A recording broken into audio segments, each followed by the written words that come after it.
This is about a book called Don't Be Deceived by Mark McCleish.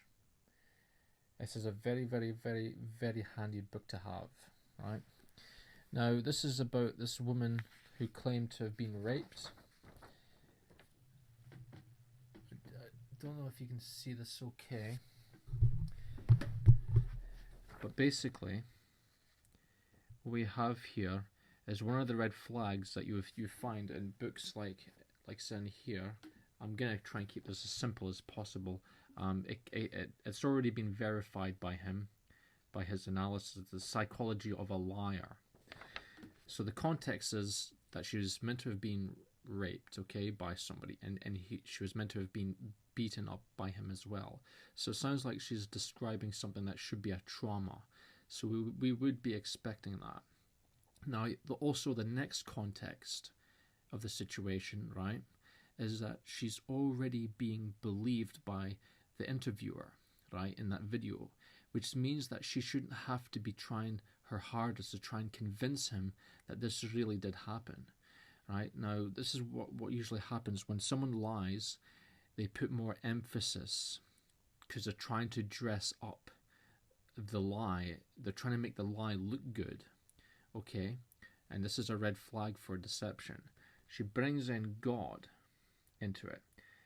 This is to give the impression of this is the God's honest truth here, okay? This is deity. It's a lifetime.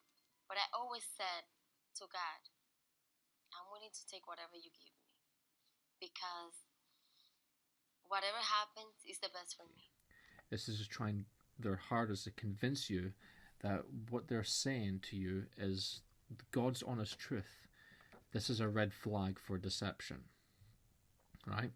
The next red flag is that when during her interview, when she's not claiming about being raped, okay, when she talks about things that she doesn't need to lie about, you'll notice her face is quite lively. You know, she's shown certain types of emotions. And 5 is a lot. So you're drunk.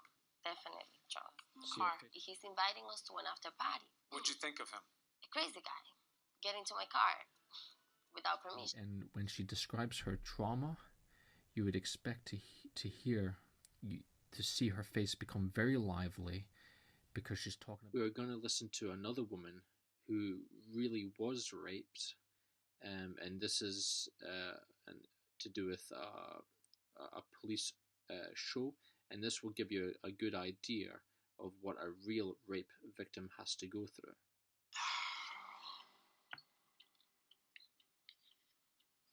This is obviously a very close to home subject, and something that I am only going to touch on very, very lightly. But he raped me in the middle of the night. It's when you are most weak. You can hear her heavy breathing, you know, because she's reliving a memory that's horrifying. Let's listen. It's when they or he can get off the most, be the most masculine, be the most in charge, have the most power over you, and it's the most devastating. See how she's describing her internal responses to the situation, whereas the other woman is not doing that. Because it reminds you constantly of just how small you are. Now listen to the emotion. You can hear in her voice she's starting to get sadder when she describes how small she feels, in a sense. And when you have hands around your throat, how easily you could be snuffed out. Yeah. And you can just see the slight tears and everything. Talking about being raped, but that's not what's happening. This is the next red flag. The next red flag is she seems to have a poker face. Her face is a lot straighter. There's less emotions there, right? This is to do with trying to, because liars know that they've got to put on a type of poker face. They've got to look convincing, don't they? Right? So her face becomes less lively. So that's another red flag you need to look out for.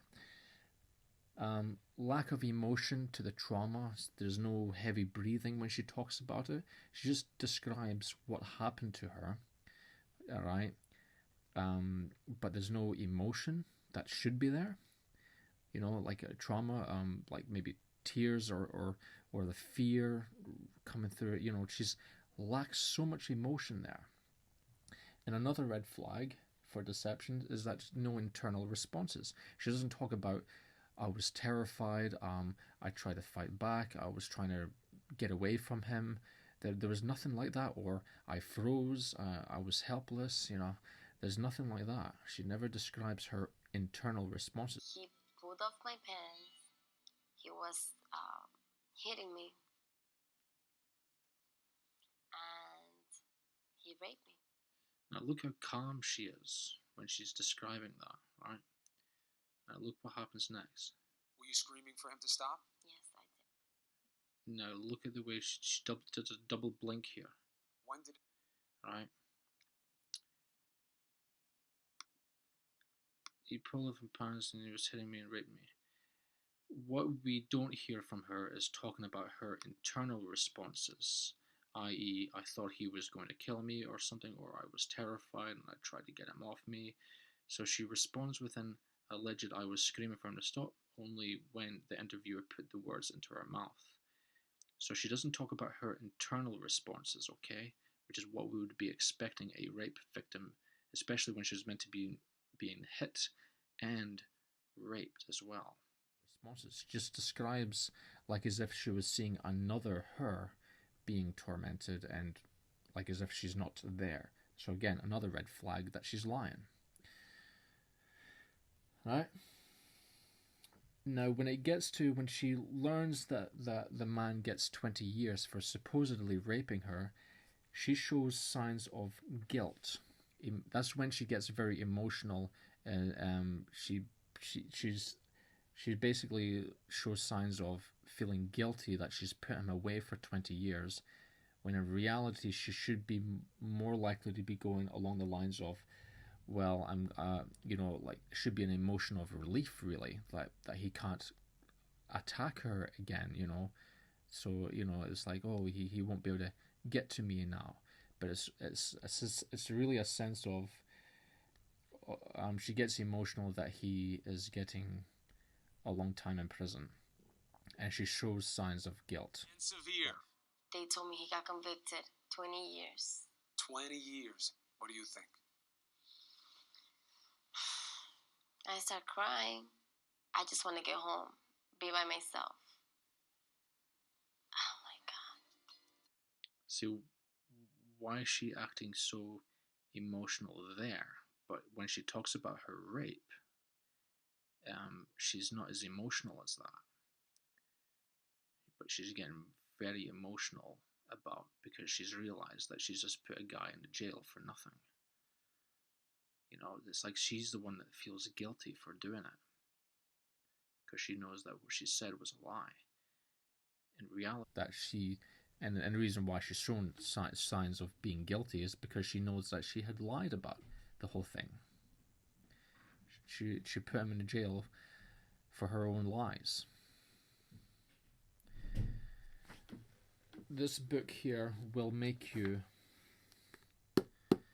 a walking lie detector, because it's not just statement analysis, okay? It's also body language reading as well. And also another thing is that they said that she stuck to her story. You'll notice that when she talks, this is another red flag, when she talks about this, she has to think about it. In reality, she's remembering her lie. She's usually people, when they relive a trauma, they don't always necessarily need to think about it because they're right there reliving it, you know. So they shouldn't have to be thinking about certain details and that. It shouldn't be too hard for them to do that. So it's another red flag. So there's actually a lot of red flags that, even though she's a good liar, she is a good liar, but a good liar will trip up. And I've managed to pick out quite a lot of red flags that she was lying. You know, so hopefully this helps, and bye for now.